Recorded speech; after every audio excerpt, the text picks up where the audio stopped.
but to focus on every different terroir that today is able to find in the market about Chile.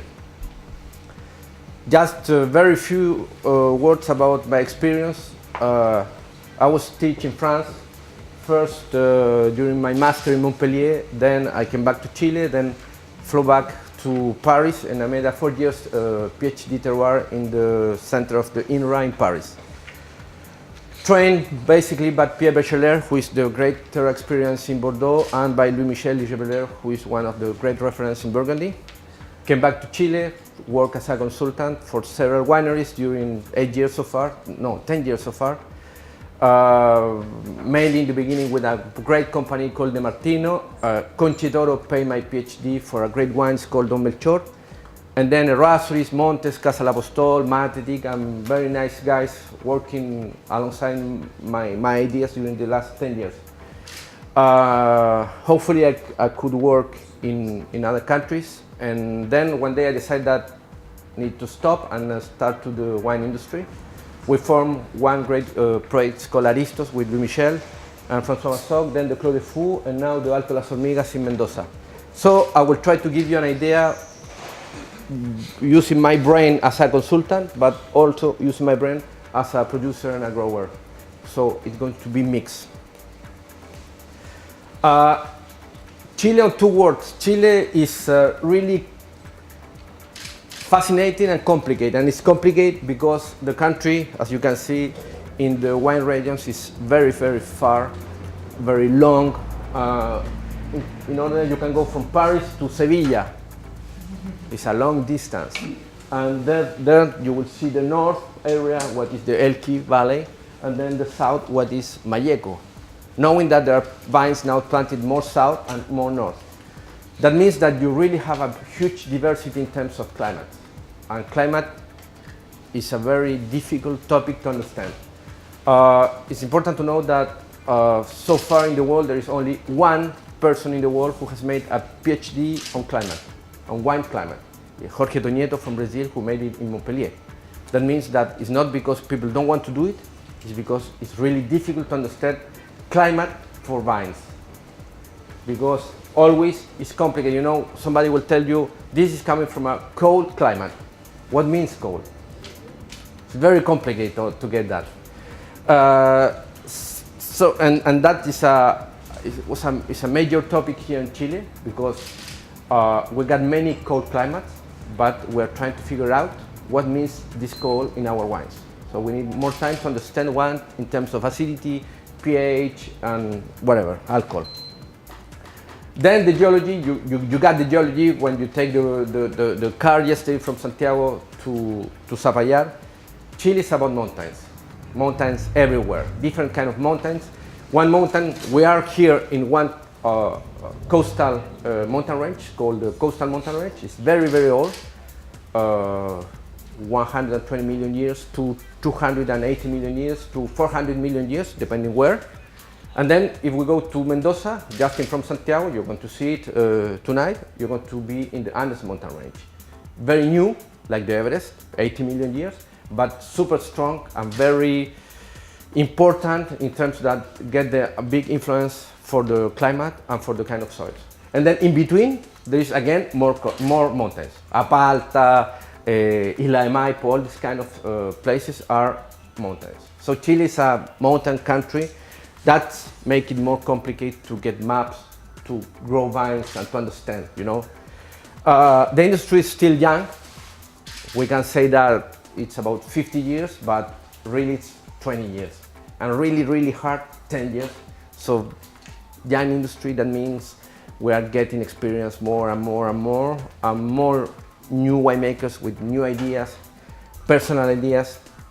And the focus was, I would say, during the 90s was to establish vineyards, and then when we came to the 2000 was the exploration of new areas. And this exploration has been really an important topic for many of the wine producers today. This is the general map of Chile. I added this morning because I realized that it would be important to have a fast idea of what is Chile in terms of north, center, and south. If you go up, you will see that the north of Chile, in the upper part, there is a city called La Serena. This is the Elqui Valley, what is fantastic because it's so beautiful, and also fantastic because there is only mountains there. And we're going to taste one wine coming from the Elqui Valley. The Elqui Valley is a new region in terms of wines. Starting, you can find 5, 6, 7 wines coming from the Elqui Valley. All the wines are really very, very good. So I think that in the future, the Elqui Valley will be growing, growing, and growing. Then the next one, about 100 kilometers south, is the Limarí Valley.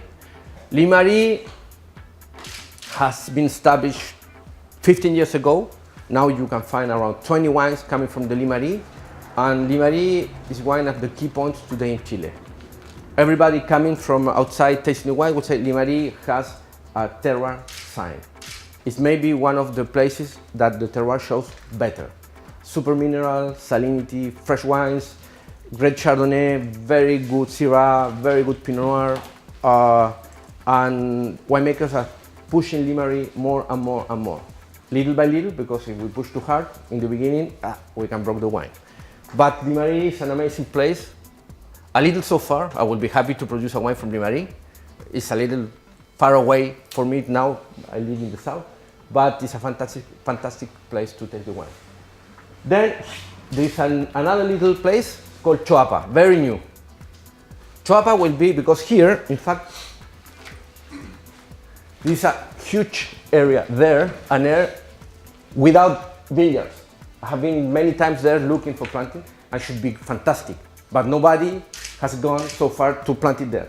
That will be in the next 20 years, I don't know, maybe in the 50 years in the future, but there is a super potential there, always related to the Andes mountain range. Then we go to what we call the center of Chile, and the center of Chile is the more traditional areas, all vines, people who started more focused always in Santiago. So 100 kilometers north Santiago, 100 kilometers to the coast, 100 kilometers to the Andes, and 100 kilometers to the south. It's like a circle. You will find first here Los Andes. Now we are in Los Andes. We are in Los Andes coast here in Zapallar. So Los Andes has this part that is really in the Andes mountain range, in the center of Los Andes, and then in the coast of Los Andes. Zapallar, this is a huge vineyard in the north here from Montes. This is another fantastic vineyard from Errázuriz, about 10 minutes from Zapallar. Then we go to the Maipo area, just in Santiago. With the coast you will find San Antonio, Lleida, and Casablanca for the whites.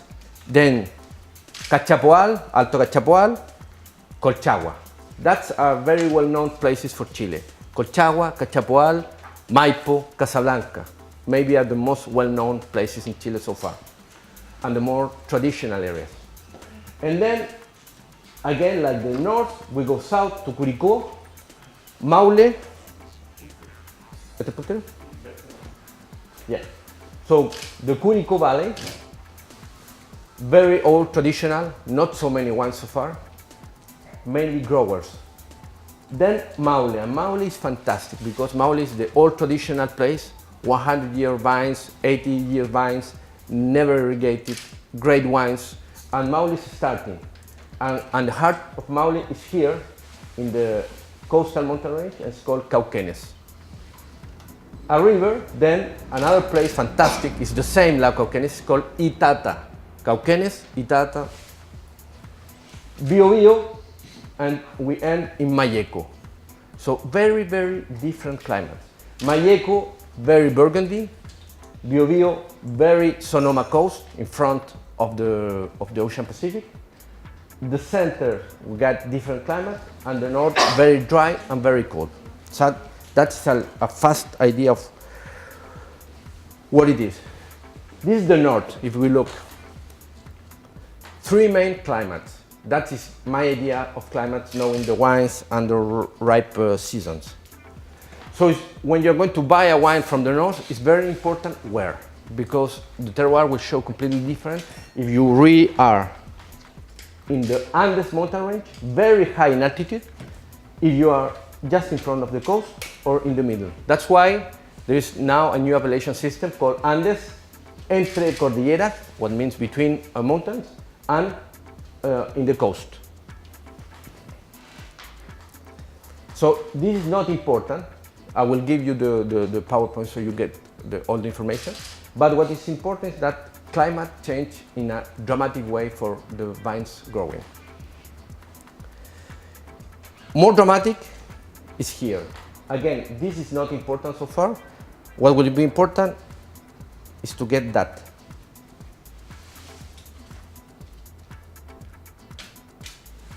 Those are, in my experience, different kind of climate for the wines today in Chile. So it's a big problem, because if you are a winemaking, buying grapes everywhere, big question, can you make the same winemaking when you get different levels of pH, different alcohol, tannins will be different because soils will be different. So you got two ways of thinking. Winemaking like protocol, we're going to do it everything like this, or more creative winemaking that really are focused on, you know, this part is different from this other part and we're going to change our winemaking skills. For me as a consultant, this is very complicated because the relationship between the roots, the soil and the weather change often. So it's, for me, for example, it's very different here, full of granite and with one kind of climate, that here full of granite and very different climate. The tannins shows completely different. In terms of whites, Chile is a country full of different kind of geology. The rate of demineralization is strong, so we should have mineral whites. I would say if I would buy a white wherever in the world from Chile and it's not mineral, I would say give me the money back. You know, in French it's remboursé. Because white, Chilean white should be mineral. It's more difficult as a winemaker to create a non-mineral wine than a mineral wine. So that is the main key. Super complex in terms of climate. Vines are getting older. Vines in terms of quality of vines planted now in Chile are around 20 years old. The best one 10 years old. New plantations are fantastic, 5 years old. So again, young vines. So we look for old vines in the future. Winemakers, more crazy guys, hopefully.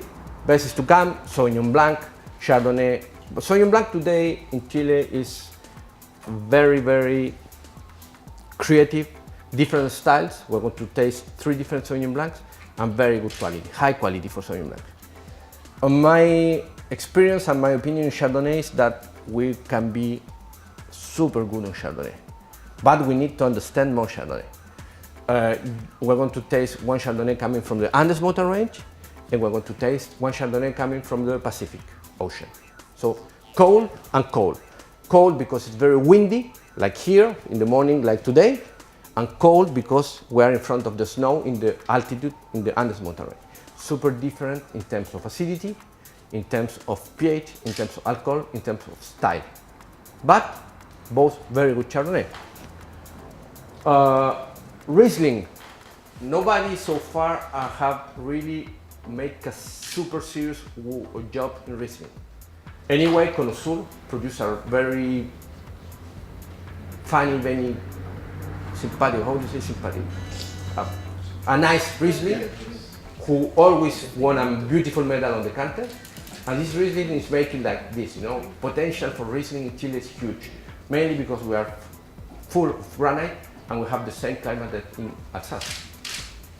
So we should be great on Riesling in the future if we want to go in this area.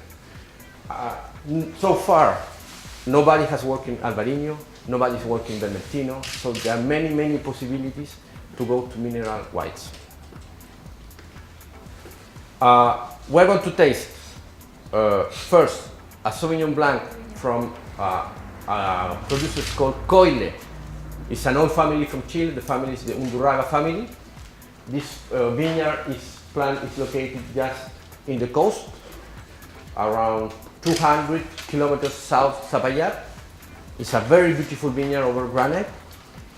Then we're going to taste another Sauvignon Blanc, the opposite, in the Andes mountain range, in the Maule Andes, quite high in altitude. Then we're going to taste a Maina Sauvignon Blanc, barrel fermented, coming from Lleida, not so far from here. Then we're going to go to Tamaya in Limarí, Chardonnay winemakers, Grand Reserve, and we're going to end with Aristos, Duquesa, in the Andes mountain range, very, very high altitude again. Chardonnay, 5 different wines. The reds. Chile has established some reputation doing reds, mainly Cabernet Sauvignon. In the past, Merlot. Then we realized that Merlot was Cabernet, not Merlot. But if we see now what is happening in the country is that new vineyards and new winemakers are really opening mind to new cepage. So Grenache, Mourvèdre, Petit Verdot, Cabernet Franc, Sangiovese, Carmenère, Malbec, Cinsault, País, Carignan, Syrah are cepage that are getting blended into different wines. Well, we're going to taste some. They're going to single vineyard, not single vineyard. People, it's like a little laboratory. Winemakers are getting the wines, knowing little by little the wines, and then they are starting to decide if we are going to put it in a bottle, if we're going to blend it to a blend. So I will expect for the future a lot of wine engineering in terms of to see new labels coming and new crazy ideas. More and more winemakers are free from the commercial side, so they can really go make different winemaking, and hopefully we are starting to see different labels with new wines. We're going to taste 2 or 3 wines in this way. For me, that is one part of the future, the most amazing part for me. Interesting, you know, when you go south and you find 100 years old Malbec, it's fantastic. And 100 years and so, 60 years old Carignan and Carmenère, blah, blah. So that is one main topic for the future of Chile. Blends coming from different cepage in different areas. We're going to taste Undurraga TH Pinot Noir coming from Lleida, Santa Carolina Dry Farming Carignan coming from Cauquenes, Montgrave Antosirá coming from a very high mountain in Colchagua, De Martino Syrah in the Elqui Valley in the north, almost 3,000 meters high, one of the highest vineyards in the world. Matetic EQ Syrah 2001. This wine I put in the list because it's the first Chilean Syrah made in the coast. Was a wine that was super awarded, won everything, got 92, 93 points in Wine Spectator as the first wine made in Chile as a Syrah. And this wine changed everything. Later from this wine, everybody wanted to make the same wine. And we're going to end this flight with the Ventisquero Grenache Syrah Mourvèdre coming from Apalpa. And the last part is what I would say is what Chile is today. So super focused on Cabernet Sauvignon and super focused on Carmenère. Wise winemakers are making blends. Carmenère and Cabernet Sauvignon goes really super well. But both cepage are really complicated. That has been a major situation for the Chilean wine industry, because if you go to Mendoza and you work with Malbec, it's fantastic, but Malbec is so easy. When you really work bad in Mendoza, the wine is good. That's the reality. In Chile, for a Cabernet Sauvignon, or wherever in the world, that's why there are so many bad Cabernet Sauvignon. In Chile, to produce a good or very good Cabernet Sauvignon is difficult. like in Bordeaux, like in Bulgaria, like everywhere. Cabernet Sauvignon is a very picky cepage. You can get complicated tannins, you can go green, you can get dry tannins. You really need to be super focused on Cabernet Sauvignon. Cabernet is worse. It's more complicated, longer cycle. If the soil is not fertile enough, you get green. If the soil is too much fertile, you get green. So green in the both sides. So to be accurate, you really need to be in a great terroir for Cabernet. To get good Cabernet Sauvignon, you need to be in a very good terroir for Cabernet Sauvignon. My experience traveling for Cabernet Sauvignon is that to have a single vineyard Cabernet Sauvignon without ground gravels in the soil is super complicated. If you go, there is a fantastic visit that can be done for free. If you go to visit Chateau Mouton Rothschild, you can discuss with the winemaker. He will talk to you about the plateau of the gravels in the Medoc. But also you can taste the same Cabernet Sauvignon in the Coteau, but without the gravels, just the limestone. This Cabernet Sauvignon is not going to the blend of the Mouton Rothschild, it's going to the second wine. It's called, no, the other brand is,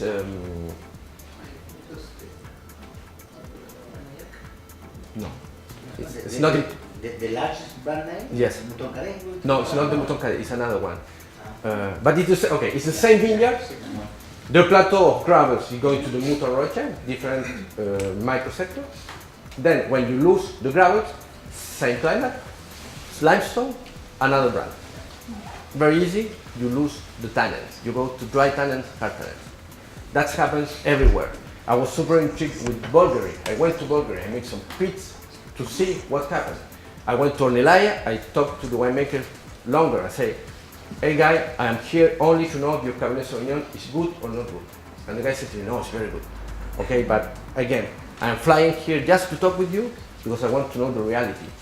The guy was trained in Bordeaux and he really didn't want to say me the truth. Then after 3 hours, like the guy said, just give me yes or no. Medoc, Bulgaria. No. Cabernet Sauvignon in Bulgaria? No. Needs Merlot, Maceto, blend, or whatever to get a good wine in Bulgaria. Bulgaria, no stones, just limestone and some volcanic red soils. So that's why it's so complicated to get finesse on Cabernet Sauvignon. You need a special gravelly soils. And Chile is plenty of special gravelly soils and many cities planted in this gravelly soil. Santiago is completely over a gravelly soil. So we have the same problem that the people in Pessac-Léognan. The city is eating the terroir.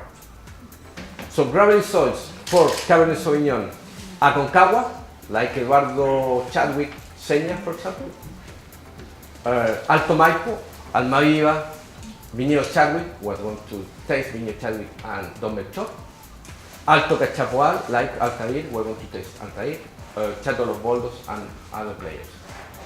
So if we really want to be focused on quality in general in the world, you need to have some information about, okay, I am buying Medoc over a gravelly plateau. For example, visit 3 or 4 years ago, Chateau Las Combes, and you got the terroir map placed in the winery. And you see that Chateau Las Combes is mostly clay, limestone without gravels, being in Margaux. And you taste the wine made by Michel Roland and the tannins are dry. Immediately dry out. So it's super important when you are a buyer to really know. And in general, people don't know that because a buyer don't know if the terroir is gravelly or limestone or schist or whatever. They don't know. But it's like that. I mean, after 10 years, I would say 99% of the great Cabernet Sauvignon from the world comes from gravelly soils, from old alluvial terrace, not new alluvial terrace. That is a rule. 99% of the great Syrah comes from schist or granite. 99% of the great Pinot Noir come from limestone. 99% of the great Riesling comes from granite or limestone. That is like a rule. Boom. If you change that, it's like every cepage is very racist in this way. You take the cepage and you put in another situation, and you will need to work 2 times or 3 times as a winemaker to even get a quality 1 year yes, 1 year no, 1 year yes. Because when you are looking at terroir, you're looking for consistency in time. You need to be good. That's why the soil provides to the vines. Time. And it's very funny for me because I make like my life looking at traveling and tasting and talking with winemakers, you know, and what do you think about that? I was with Jean Glardier in the Louis Jadot. And my question was, one, what do you think Pinot Noir over schist? And he said to me, can be fantastic, but not proof so far. New Zealand is trying to do Pinot Noir over schist. What about Pinot Noir over granite? That is Chile. Pinot Noir over granite, you will taste some Pinot Noirs from Chile. But it's more difficult because you get another kind of standards. So what is very important in terms of terroir, in terms of signature of the wine, will be the mother rock. The mother rock will give you the kind of tannins always. Limestone, chalky. Granite, coarse, chalky. Schist, mineral. Alluvial, gravelly, mineral. Flat, horrible. You know, volcanic, bitter. Granite, dry tannins if the viticulturist is not good. Volcanic, green. Limestone, short in the mouth. So when you go to a classical kind of mother rock, classical geology, you can find very easily what the problems are. If you go to Burgundy, you can be short in mouth. If you go to schist in Sangiovese, in Tuscany, you can be green, you can be hard tannins. If you come to Chile, and you go to the coast, wine can be short, wine can be dry. That are the problems that must be resolved by winemakers and viticulturists. We are in this stage now in Chile. We are knowing that in the coast we will be confronted to granites. I have seen more than 23 kinds of granites so far in Chile. So when you go and you buy a property and you know it's granite, it's just the entry level. Then we need to know which kind of the 33 kind of granite you are. You are planting, you will need different rootstock, different way of irrigation, less, more irrigation, different potentiality, different fertility. Wow! That's what is funny. When you have, I always think it should be boring to be winemaking in France because everything is done, the way that made the wine is done, so you need to repeat the signature of the family. New countries like Chile, you need to find the way to get a new wine. That can take you 1 generation, 2 generations, 10 years, depends. We are in the 21st years of doing that. I would say Chile is about mountains. If you look this picture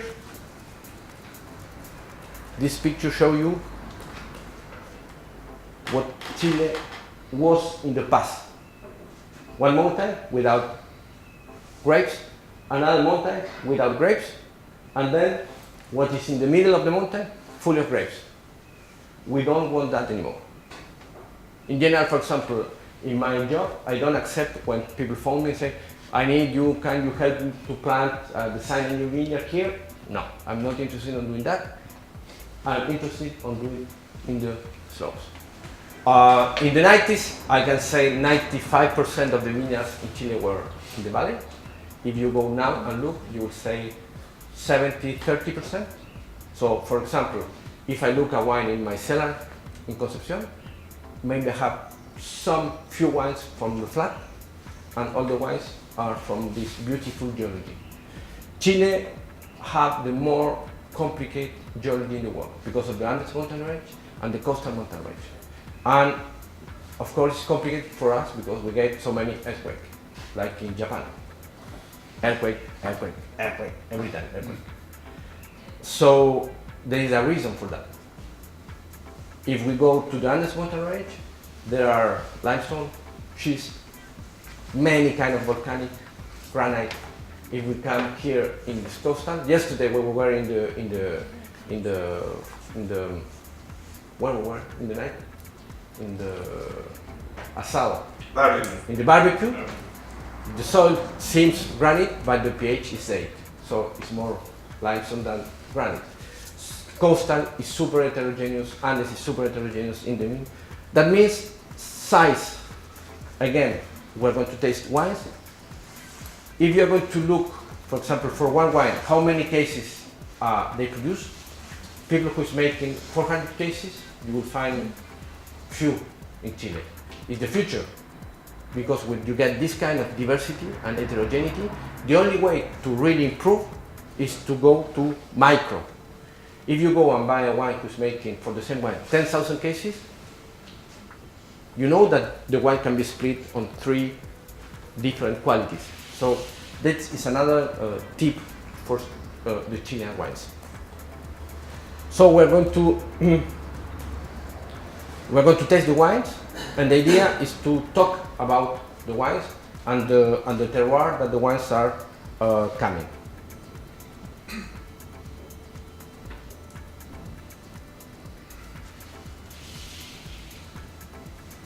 For the red Cabernet Sauvignon and Carmener, there is a Carmener coming from Apalta, it's called Pehuen, from Santa Rita. Carmener coming from Peumo, another great place for Carmener, is called Carmin, from Conchitoro. Then we're going to go taste Cabernet Sauvignon blend from the very, very high Andes mountain range. It's called Chacay, from William Febon. Then we're going to taste a fantastic Cabernet Sauvignon from the Alto Maipo, it's Eduardo Chadwick, Viña Chadwick. Then we're going to taste, to broke that, a wine coming from the Cauquenes Itata blend.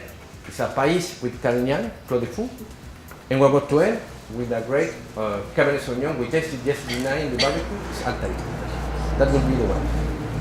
This is the north of Chile, Elqui. This is the coast classical of Chile, like here. This is Lleida, the sea in front of the vineyard. This is the Andes mountain range. This is William Febon. Very high, very snowy, very, if you want, very Barolo, something like that. The deep south of Chile, Malleco, full of trees, because you get rain without irrigation. It's very European as a terroir. You will get wines with tradition, very old vines. Grower that they never came to Santiago, because Santiago for them is like another country. And you will get wines in the Atacama Desert. 3,000 meters altitude, maybe the most higher vineyard in the world. So Chile is about diversity. That means it's complicated, because when you think of Chile, you think, okay, Chile is wow. And in fact, when you got this idea of Chile, that means that you really don't know Chile, because Chile is about, you will need really much time to really understand what Chile is and what Chile can be in the future. And we need to have that time from your side to get this idea in the future. You will have limestone, alluvial gravelly, schist, granites. Chile is a mix of that. We are finding a way to communicate that to the world. The wines. The wines? Coming from Colchagua coast. The place is called Paredones. The winemaker is Cristóbal Undurraga, the guy who's in the picture. Very young winemaker. He was for 6 years a winemaker in Montes in Mendoza. He's more late. And the third Sauvignon Blanc with malolactic fermentation in barrel. And then there is the blend of the three. To get the mineral side and the tension from the acidity, the body of the more ripe Sauvignon Blanc, and the complexity of the part with malolactic. So it's a blend of 3 different Sauvignon Blanc. It's very new for a winemaker in Chile. Nobody is doing that so far for Sauvignon Blanc. I think this is the first Sauvignon Blanc made in this way, and the wine was fantastic.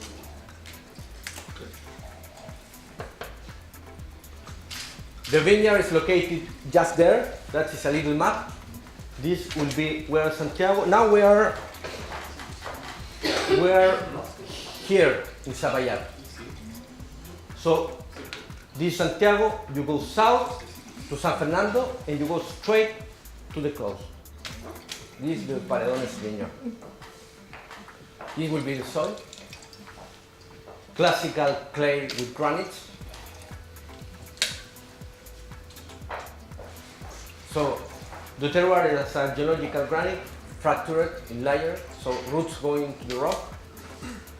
Quartzites, and that means full of quartz, blend with clay. The slope is quite gentle.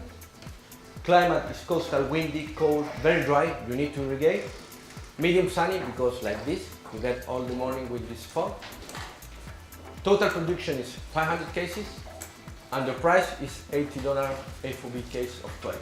That will be retail around $17 to $20 in the United States.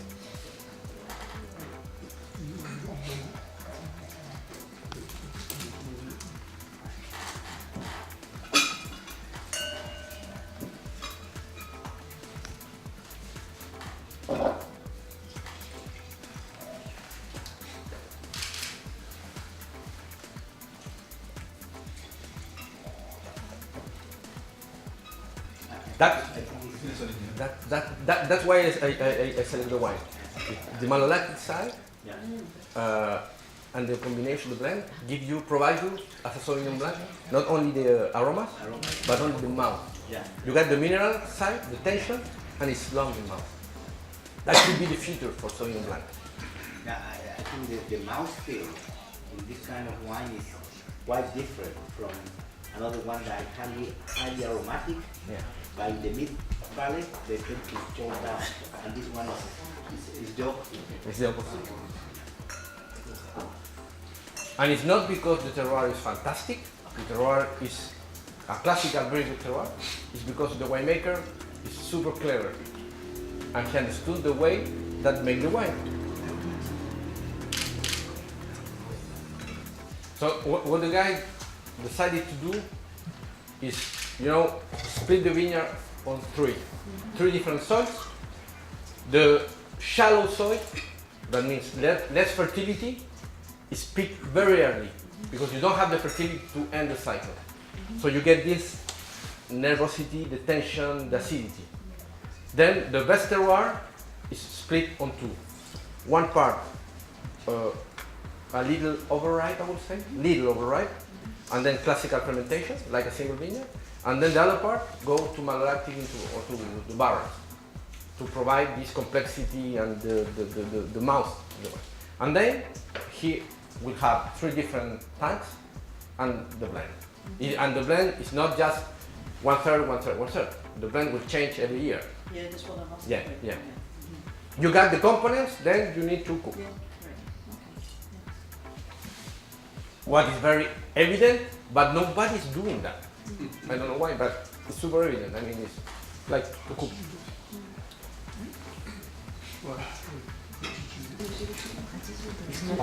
It's another Sauvignon Blanc. It's coming. It's the opposite terroir. It's coming from the Andes mountain range in the Maule Andes, very high altitude. Winemaker is Rafael Tirado. Rafael used to be the winemaker in Veramonte. He left Veramonte and he put all the energy in his family project. It's called Laberinto. It's the second bottle there. This guy as a winemaker is quite specialist in Sauvignon Blanc, but he created this new Sauvignon Blanc and it's super different from the classical mainstream Chilean Sauvignon Blancs. Location is there. There is just a point because there is no a clear map for the appellation. It's the only grower today planted there in Chile, in the Maule, in the Andes, very high. If I were a future grower, I would look this place to grow my Pinot Noir, my Sauvignon Blanc. Soil is volcanic, stony, with volcanic ash. Looks like this.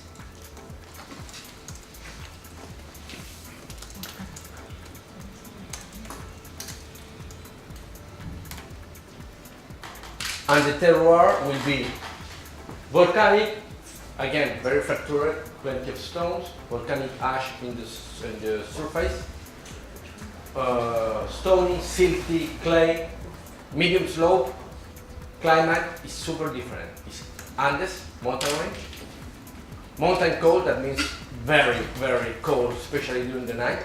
You get snow, you get 2 times more rain during the year. And the terrain again is medium sunny, not very, very sunny, because you get all the, again, the clouds in the Andes mountain range. Total production is 6,000 cases, and price is $90 a kilo, so quite similar to the coin. One is coastal, the other very high in altitude. What is important is that usually Chilean energy has put in the coast, and few people put in the energy in the Andes so far. That will change, it's changing. First, will change because an economical question. If you grow your vines here in the coast, because of the climate, you will, very lucky, you will produce 1 kilo per plant. It's natural. If you want to produce more, good luck. If you go to the Andes mountain range, fertility is better, climate is so cold, but not affecting the growing of the vine, not affecting the viticulture, so you can produce 1.5 kilos if you want. To produce a wine like this at $90 FOB, if you want to do it with 1 kilo per plant, again, good luck in terms of money. If you go to the Andes mountain range and you go to 1.5 kilos, that is what's more interesting for the grower. So it will be an economical difference. Quality, you can take the quality, you got different signatures for the wine, but both very good Sauvignon Blancs.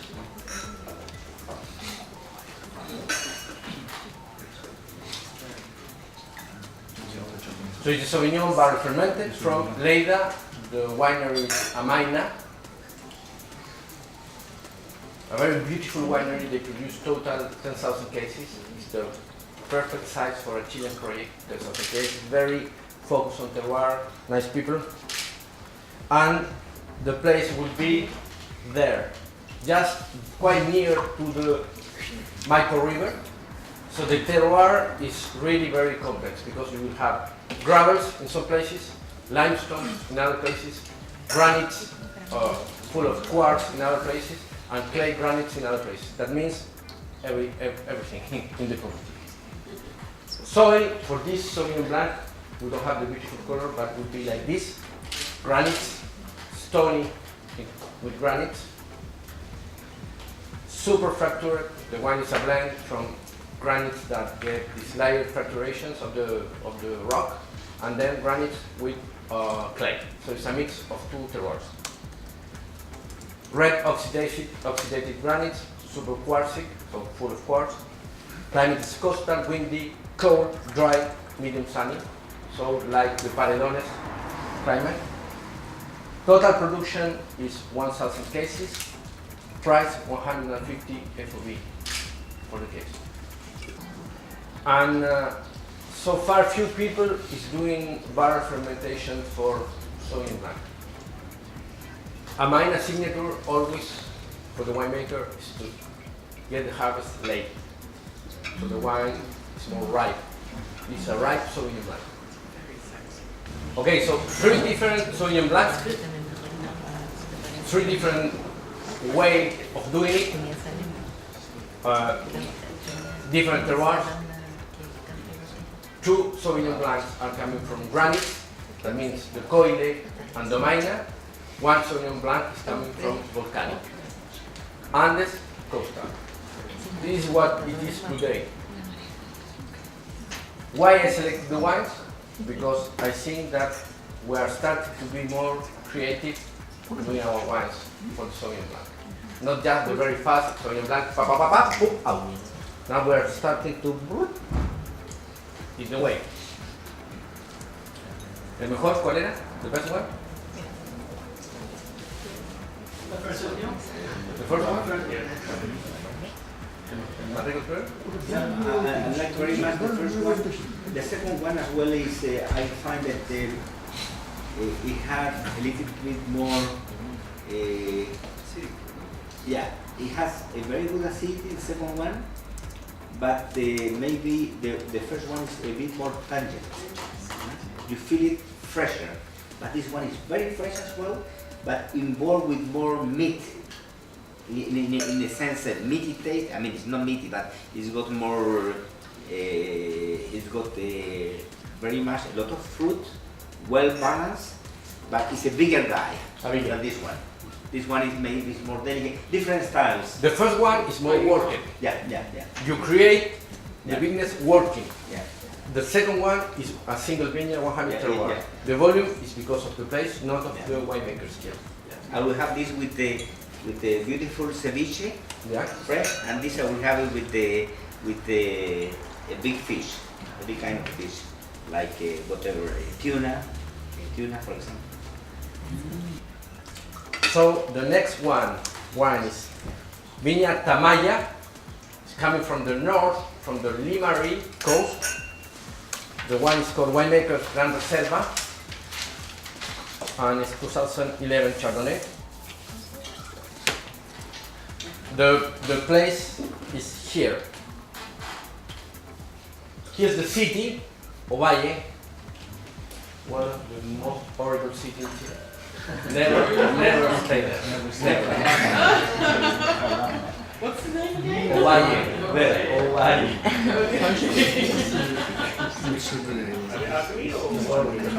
I spent 3 years of my life working there and staying in Ovalle. But the place is fantastic. Not the city, but the place is fantastic. And you got what you got? You got Limari coast here. Many of the wines are coming from the coast. You got just a Limari here that is very warm, so few growers there. And then now you got some growers in the Limari Andes. That would be a nice place for the future. So here in the Limari coast, many of the vineyards come from the alluvial terrace coming from this river, and the alluvial terraces are limestone. So you got all the mineral component of the ocean, and you got all the mineral component of the soil. So this is Tamaya Chardonnay. The soil will be like this.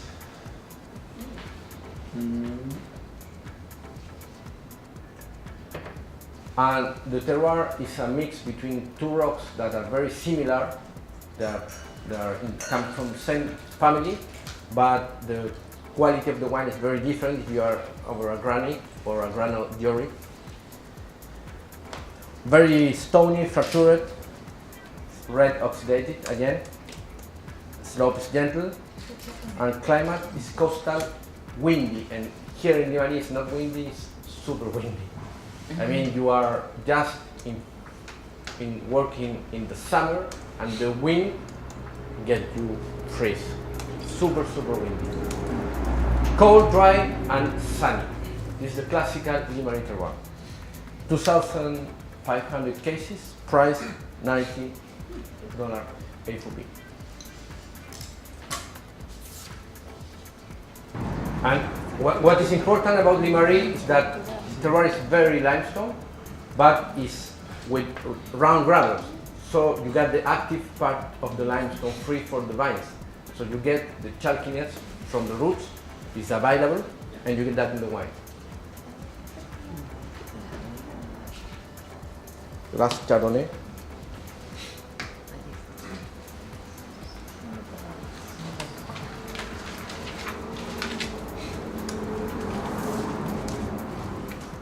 Is the Aristos Duquesa, is the name of the wine, 2008 produced by a very well-known grower from Burgundy, from Pont Romanée. C'est le domaine du Vicomte Ligebeller. Quite famous because he's the owner of La Romanée. And the wine is coming from the very, very high Andes mountain range. So again, it's cold, very cold because of the Andes mountain range.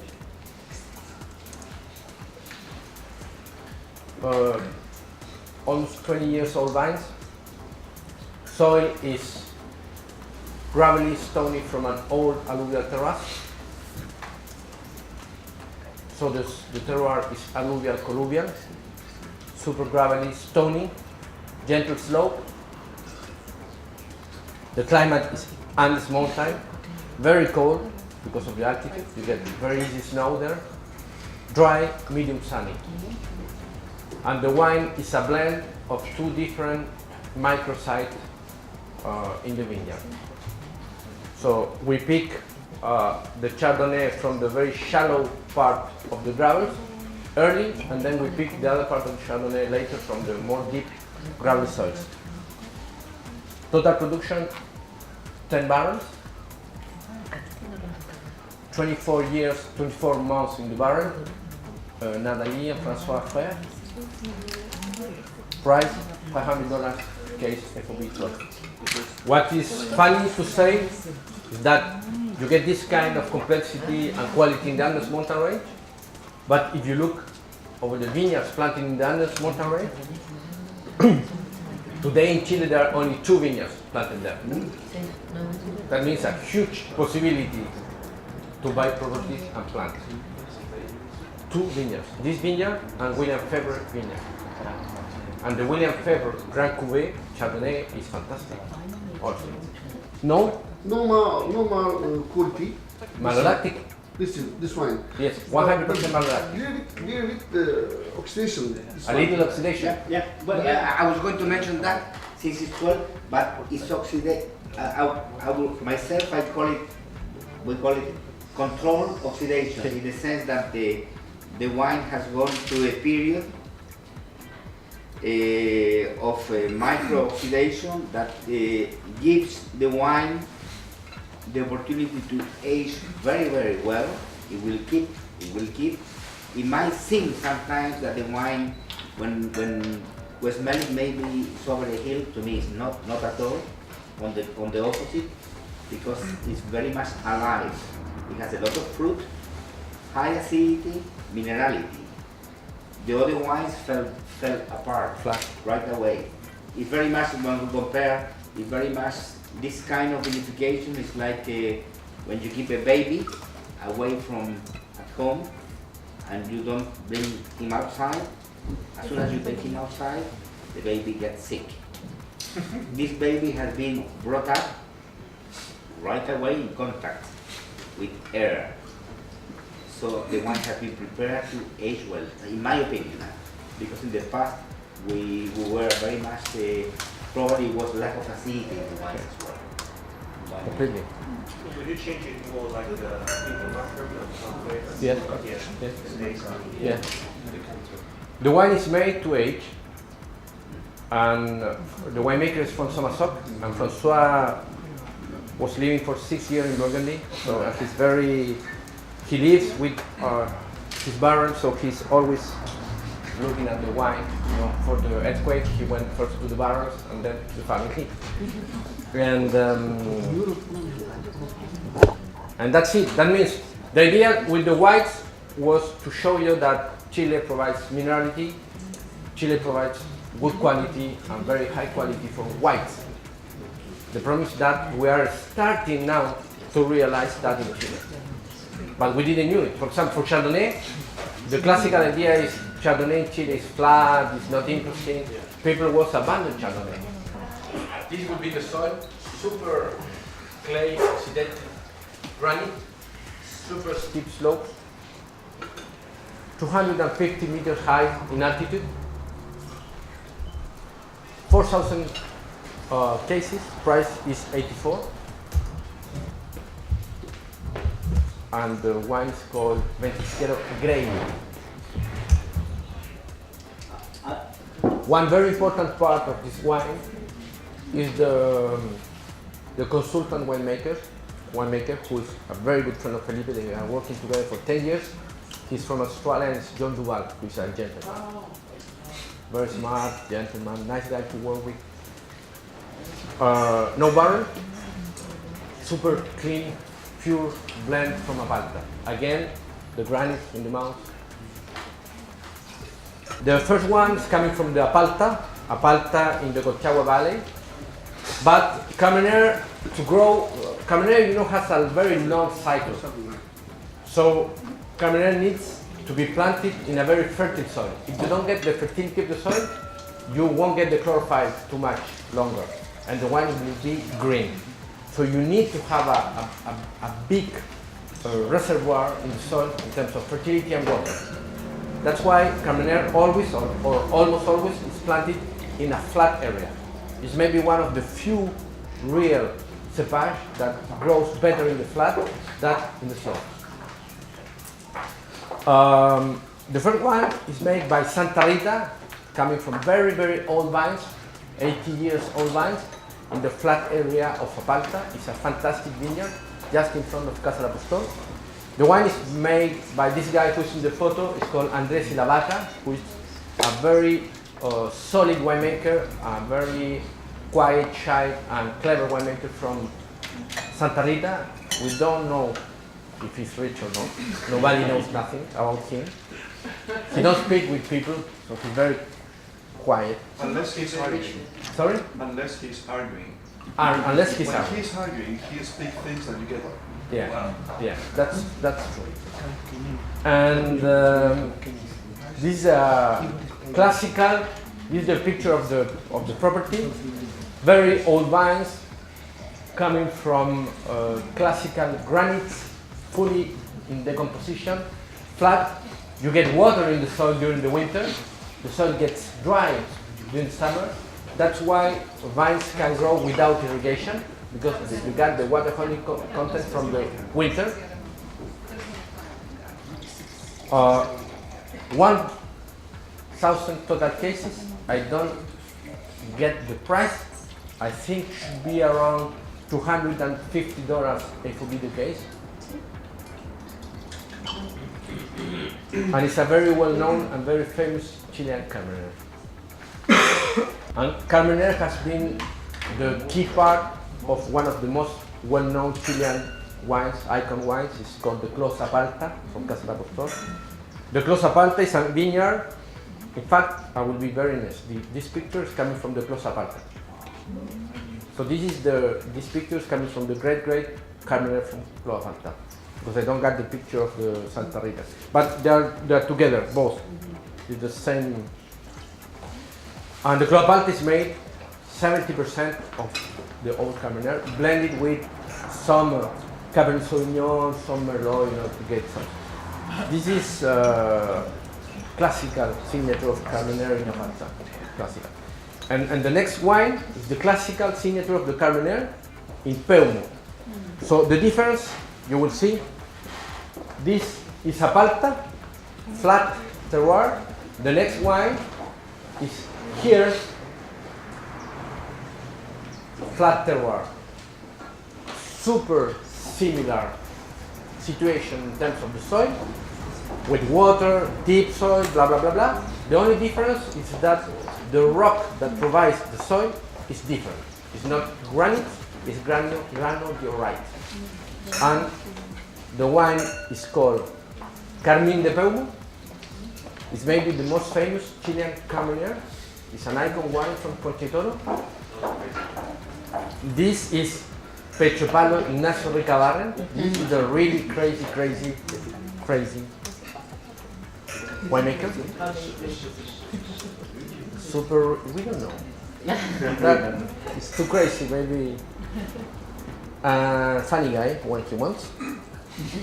And this is the picture of the soil. So you get the water again, I know the wine very well. I worked for 3 years in the Carmen de Paumo project. So it's coming from the block 33, 32, or half of the block. This picture, deep, never clay. People had the idea that Carmenere goes very well on the clay because they get the wrong idea because it's deep. They think it's clay. Always good porosity. If you don't have good porosity, provided by the sun and the silt, you will never get the roots going down, down, down.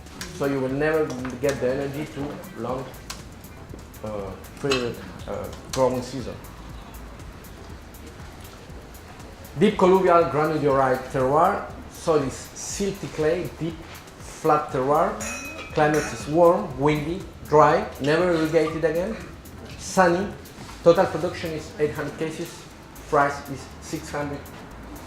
But you know what is happening? Is You plan to get everywhere? no. Yeah. No. But there is a natural selection happening now because Yeah. for this 40%, I would say 20% is dying. So will be replanted with another grapes in other places, you know. And for me, it's a wine that gets the classical green side of the Carmenere, beautiful volume, soft. And these are Carmenere from a book. The problem is that it's not easy to make. You need to find the terroir, the winemaker. Yeah, we did. It's from William Febre, Chile. The wine is called Chacay, 2010. The winemaker is Felipe Uribe.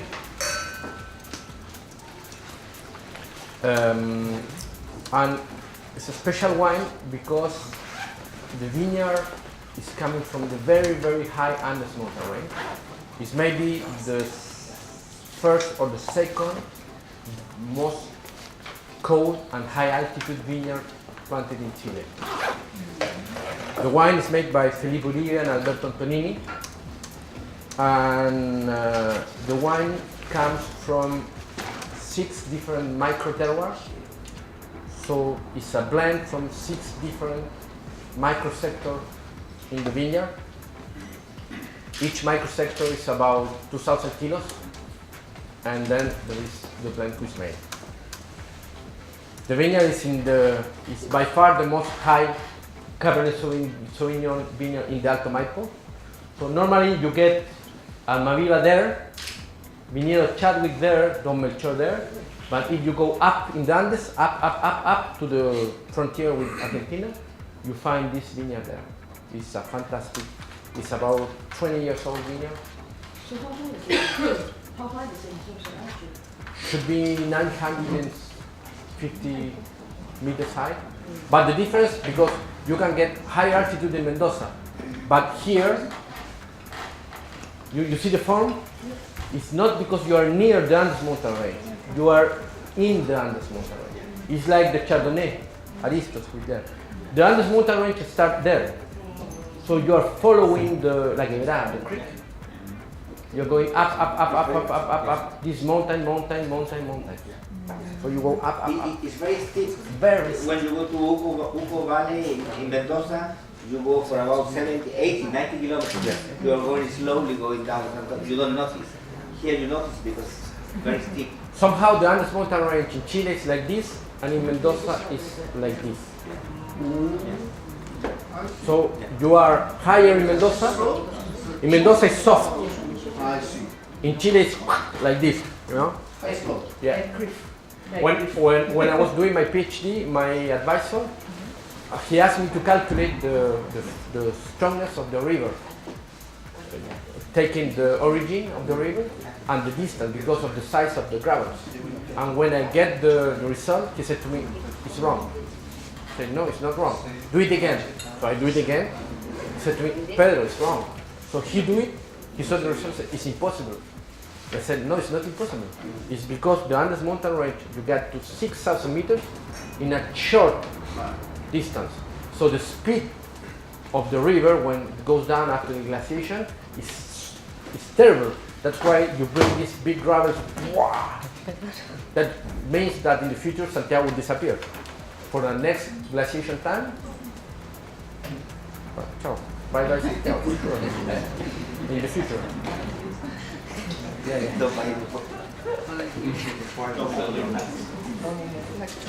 The gravels in Medoc, for example, if you go to Pauillac, you got 6 meters of gravels coming from the Pyrenees, and then the limestone. No? If you make a hole in Santiago, it's 300 meters to reach the rock. 300, 4 to 6 meters in. That's the difference of the power of the river. This is the soil, volcanic. 500 cases, 240 USB, 4 cases, 12. Cabernet Sauvignon blend. Is Viñedo Chadwick, is the most prestigious brand from Eduardo Chadwick, Errázuriz. Winemaker is the most smart Chilean winemaker, maybe by far. It's called Francisco Betti. Improving fast. Reaching new levels. He is a Chilean Switzerland guy, formed in Bordeaux. He was the winemaker in Casa del Apostol for 6 years, and then his 8th year in Erasmus. There is the vineyard. This is the soil. You see the difference. This is the classical gravelly soil from Chile. This red color from the iron oxidation, who is in the clay. A touch of limestone coming from the limestone in the Andes mountain range. The wine is coming from the 3rd alluvial terrace. That is very important. When you are confronted to an alluvial terrace, always they got different ages. The newest is fully sandy with no interesting wines. Then when you go higher in altitude, you get more clay in the alluvial terrace.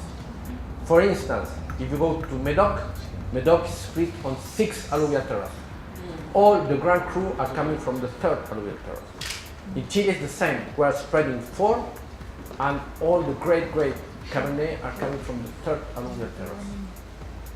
Because it's the perfect mix in terms of sand and clay for the growing and for the mouth of the tunnels.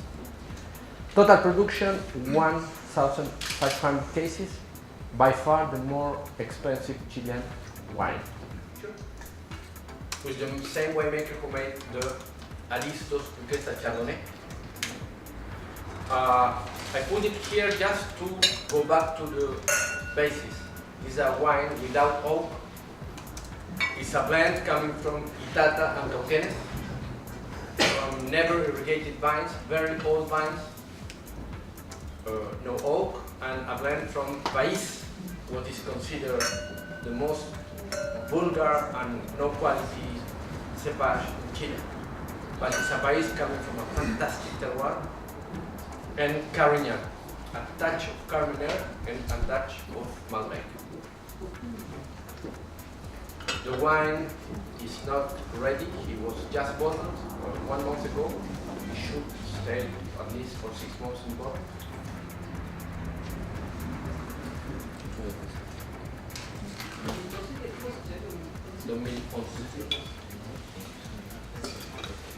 It's coming from a granitic and a schist terroir.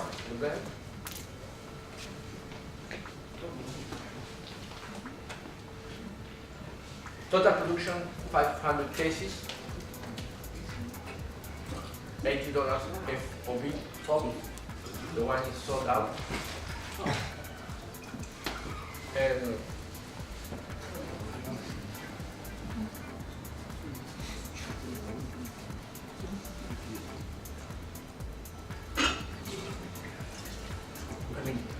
it's a sample wine made to prove that País can be very good if you get the País in the right terroir.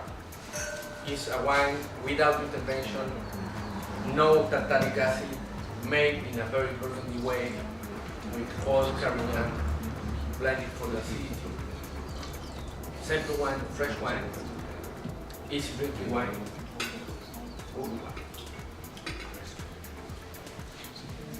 The Altair is a blend from the Andes mountain range, Alto Cachapual. The wine is made by Ana Maria Cuncilla, who is the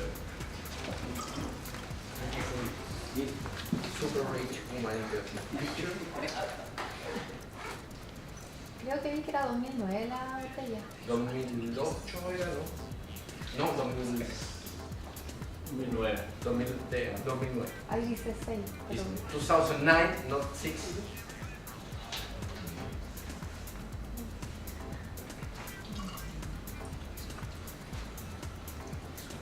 The wine is coming from a very cold site in Cachapual.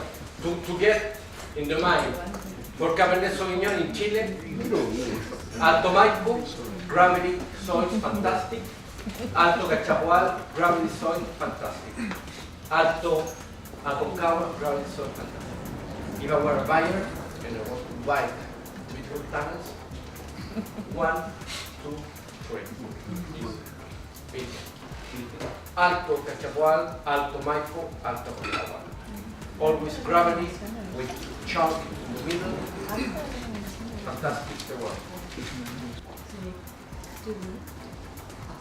You can like three different areas.